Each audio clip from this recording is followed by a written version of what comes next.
What's up, everybody, and welcome to my Monday Night Raw review live from Chicago, Illinois, my hometown. Obviously, I couldn't be there, but kicking off with this show with a mega reaction for Shane McMahon as he came out to the ring, pretty much talking about his match with The Undertaker coming up at WrestleMania, and pretty much more of the shoot style promos from Shane McMahon, talking about Vince McMahon is out of touch. He's out of touch with his fan base, the crowd, everybody. He's pretty much lost it as the crowd chanted CM Punk. He's an egomaniacal bastard, old bastard, he says, but he has lost touch with his business. He's lost touch with reality. He has lost it all, he says.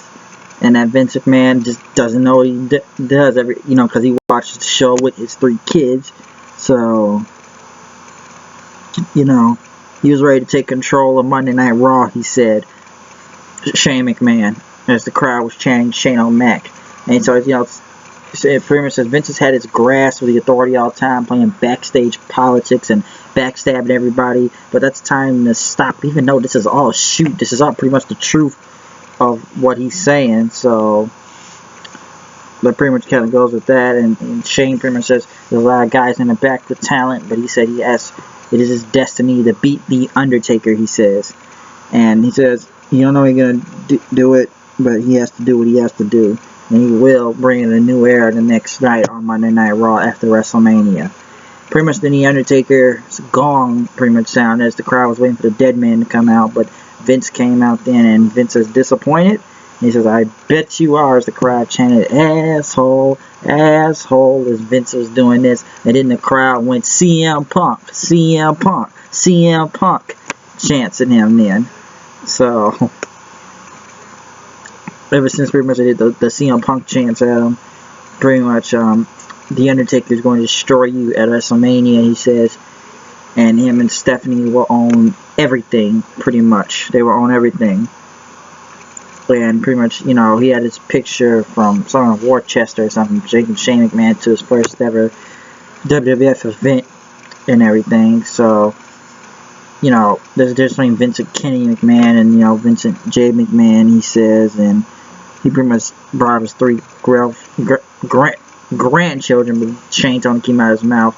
But he says they won't have much of a father left because they won't be proud of him after WrestleMania. And that Vince, his greatest creation has became his greatest failure, which is Shane, he says, which he got security. And then pretty much Shane McMahon beat up security like he was a god with these punches for some reason.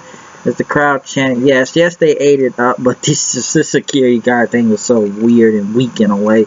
Okay, yeah, Shane beat up 4 guys like he was some type of god out there, just doing this. So I've seen Shane McMahon punch before doing stuff like this, but this was kind of like, come on, that's kind of overkill. Even I say that was just kind of bad right there, of him just punching people like this, but the crowd ate it up. Kevin Owens ran against Neville for the non-title match, which is pretty much a great match, really. And the crowd was really in and thinking Neville was going to win, but Owens got the roll-up pin. Pretty much then Owens was about to keep beating the crap out of Neville, hit that powerbomb on the apron. But Sami Zayn came out then. Sami Zayn got a huge reaction coming out, beating up Kevin Owens, saving Neville. So it was a great return. So I guess they're going to be keeping Neville on the main roster. Not Neville. I guess they're going to be keeping Sami Zayn on the main roster, even though he's supposed to fight in a 2 out of 3 falls match for the NXT Championship. But I guess he'll be moved to the main roster now to fight Kevin Owens at WrestleMania for the Intercontinental Championship. So it looks like that's going to go down with Sami Zayn, because he hasn't been on Raw ever since the John Cena challenge, and Cena, I guess, hurt him in a way. But Sami Zayn getting his shot tonight on there. They talked about the Road to Block pay-per-view and other network shows except for NXT Dallas for some reason. But Foley will be on the Austin podcast. Stephanie McMahon pretty much thanked Ziggler about some tweet about the Authority, and Ziggler talked about he beat the Authority even though they're involved for 5 weeks in Survivor Series. But pretty much Stephanie says you got to fight all 3 League of Nation members tonight, which doesn't really do much for Ziggler in anything. Brie Bella went against Summer Rae. Summer Rae won, and Lana came out for acting like she was still with Dolph Ziggler for some reason. Whatever close she was with, it was the same close when she was with Dolph Ziggler for some reason.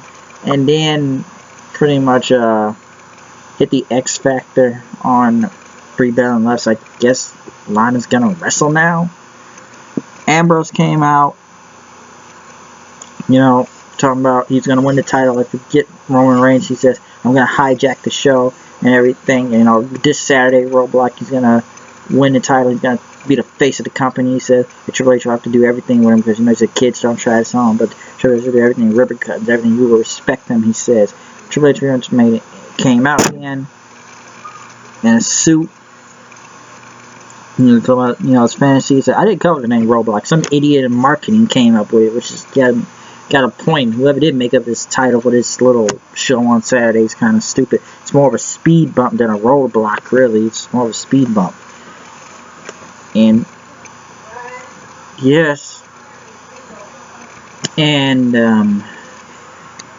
well, I'm gonna regret doing this, but I'll be right back.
Making it. Oh yeah, I'm gonna mess that up. Ambrose wanted Hunter to get in the ring. Then the crowd chanted asshole at Triple H. Pretty much resorting into him wanting to fight him, but it wasn't gonna happen. Triple H says you will go one-on-one with Bray Wyatt tonight. Even though this promo was like, anyways, it wasn't really much to see from it. I don't think Dean Ambrose was really walking out of the title away with the title this Saturday. So I highly doubt that Dean Ambrose will beat Triple H. Triple H will beat him pretty much this Saturday at this whatever roadblock thing and stuff. So I don't know. It just, you know, didn't really. This promo didn't even really go with it anywhere. Like Triple H was making more sense out there than Ambrose was in a way. So you know, it's more of a speed bump than a roadblock, really. And I guess, you know, when Ambrose told him to suck it, I guess you could tell that guy in marketing to suck it also for coming up with that. Dolph Ziggler won against the League of Nations in an elimination match, which he only eliminated King Barrett. And pretty much the League of Nations beat him, but I'm surprised Del Rio wasn't there, and pretty much didn't really went nowhere and didn't really gain or elevate any of these guys. Ziggler, he looked like he barely got a reaction when he came out there. Sasha Banks was talking to Becky Lynch about having on SmackDown, and you know, the match could have gone any way, but said we got to deal with Naomi and Tamina, and pretty much Becky said we're not going to do it. Nicki Minaj attitude tonight. So for Irish Lash kicking at the WrestleMania, so it'll be a triple threat with them at WrestleMania for the NXT Women's title. So it's a little bit more. It seemed a bit, I don't know. It was alright promo. I'll give it that. Becky Lynch and Sasha Banks and Naomi and Tamina. Sasha Banks with a bank statement. Charlotte beat up both women, but like both challengers have no momentum going into WrestleMania. But the women's champion just been looking strong the whole time. For Charlotte beating the crap out of everybody, and I don't know. I didn't see that cut. I heard she was bleeding all over the place on Friday, but I didn't really see it. R-Truth was delivering a Chicago deep style dish pizza, as Mark Henry wanted it, but he talked to Goldust, and he says, you know, Goldust says butter explode if he ate that pizza, pretty much. And Henry took the pizza, saying, I love Chicago, he went on to say. Getting everybody popped for it. The New Day came out, talking about we have matching tattoos. We do not believe in this Y2AJ thing, as Jericho and AJ Styles made their entrance wearing Y2AJ shirts, which was probably one of the best matches out of the night.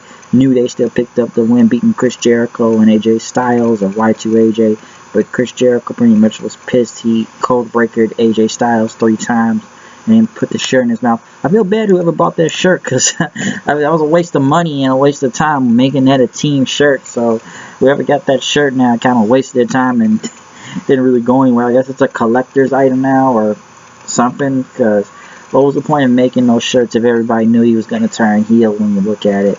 So I feel bad whoever bought those Y2AJ shirts. It wasn't even that raw of a shirt. It was alright, but it wasn't nothing I wanted to buy that much for. I feel bad for anybody in Chi-Town that even bought that at the Rosemont Arena, whoever bought the t-shirt. When Jericho said he was tired of fans chanting chanting AJ Styles. It's all about Y2J, he says, and we'll probably get a match out of these two at WrestleMania. Kalisto won against Tyler Breeze. Kalisto won, and